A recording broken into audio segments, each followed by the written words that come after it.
श्रीराम जय राम जय जय राम। भगवंतास स्मरून प्रपंच केल्यास तो नीटनेटका होईल। नारदांनी एकदा श्रीकृष्णांना विचारले, तुम्ही कुठे सापडाल?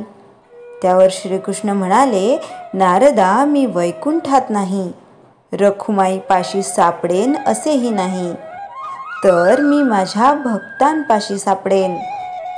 भक्त नाही तरी देवाशिवाय कसे राहणार?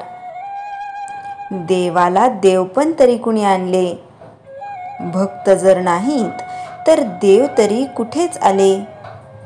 देव आहे असे जे मानतात त्यांनाच देवाचे अस्तित्व समजते। नास्तिकाला देव कुठला? त्याला विचारले, तुझे कोण आहे या जगात? तर तो सांगेल, हे जे सर्व काही आहे, आपले भाऊ बहीण बायको मुले वगैरे नातेवाईक, तसेच प्रपंचात ज्या काही गोष्टी लागतात त्या सर्व माझ्या आहेत। परंतु मग देवाघरची वाट काय? ज्याने जग निर्माण केले त्याला विसरायचे आणि जे उत्पन्न केले ते माझे म्हणायचे, हा परमार्थ होईल काय?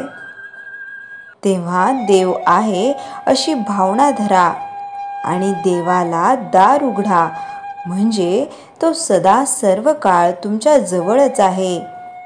भावनेने देव आपलासा केला पाहिजे। आपण कुठेही गेलो तरी आपल्या रामाला बरोबर घेऊन जात जा, म्हणजे तुम्हाला काही भीती नाही। रामाला बरोबर नेणे हे बोलणे लोकांना चमत्कारिक वाटेल, पण ज्यांना देवच नाही असे वाटते त्यांच्याशी आपल्याला काही कर्तव्य नाही। जो देवाच्या नादी लागला त्याचा प्रपंच बिघडला असे काही जण म्हणतात, परंतु ज्याने प्रपंचच निर्माण केला त्याला विसरून तो प्रपंच नीट होईल का? कधीही होणे शक्य नाही। तर त्याला स्मरूनच प्रपंच केल्याने तो नीटनेटका होईल। प्रपंच सोडून परमार्थ होणार नाही। प्रपंच करा, पण त्यातली आसक्ती सोडा म्हणजे झाले।